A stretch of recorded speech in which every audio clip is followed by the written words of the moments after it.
Today I'm going to spend some time up in the woods looking for winter deer activity.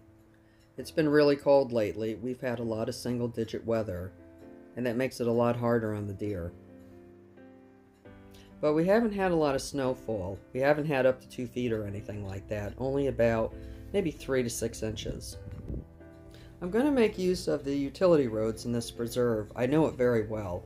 When I was a kid, I used to ride my bike over here from town and hide it underneath the bridge that you saw earlier in the video, and then pick through every inch of this area. This spot I'm going to scout is in a valley, and although cold air does settle, it's next to a main state highway that gets constant traffic, and it's right across the street from town. It's a cove, and radiating heat will collect, sort of forming a microenvironment. The ridge up above me leads way to a water basin area.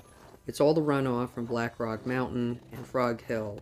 You're not going to see any vegetation in there this time, but what is there under the ground are the corms of jack-in-the-pulpit and Indian cucumber, including Solomon seal. Right here we're looking at saplings of the burning bush, not a favorite of the deer. And here's our first sign. Looks like a couple of deer came through.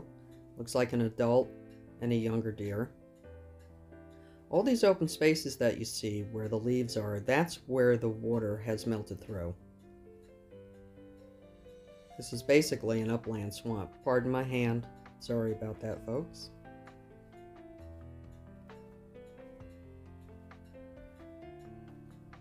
This yellow bucket that you see here is part of the consortium. Universities, schools, colleges. It's probably a marker for an environmental experiment of some sort, possibly a deer exclosure, just to see what the deer are eating. We're overrun with black birch in this forest because the deer won't eat it. They've browsed everything else. This bush up here off to my left is barberry. It's another junk plant. It's an invasive. The deer don't browse it. They don't get any nutritional value from the berries. There is a little bit of vitamin C in there, and you can eat it as a trailside nibble, but you're not going to get much from it. And here is exactly what I'm looking for. See where the leaves and the snow are scuffed up? Kind of looks like the turkey had been through. But because of the deer footprints, I'm suspecting it was them. Up above are the red oaks and the white oaks, and what they're doing here is foraging for the last of the mast. The mast is the acorn production from the fall before. Well, it doesn't look like they stayed here very long, and it also doesn't look like there were many deer here. There really aren't many footprints. From this direction, if they headed straight ahead, it would take them to the western side of the mountain, where they're probably bedding down. The sun is a lot warmer there. During the cold winter months, about 90% of a deer's time is spent bedded instead of being active looking for food. White-tailed deer can do this because their metabolism slows down significantly during the winter months for survival. Deer often take shelter by sleeping under coniferous trees like these pine trees. What you see here are eastern hemlock. When you see an eastern hemlock out in the forest, you can plan on water underneath. They like to have their feet wet.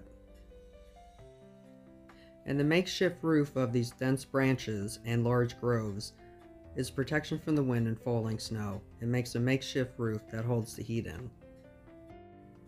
Do deer freeze to death in the winter? Yes, they can, when they can't find food for long periods of time. And the fur and the fat on them just isn't enough. And why does a deer's coat get darker in the winter? Well, a lot of times you'll see it change to reddish brown or gray brown. And that's because the darker color will help them absorb more of the sun's heat to warm themselves even more.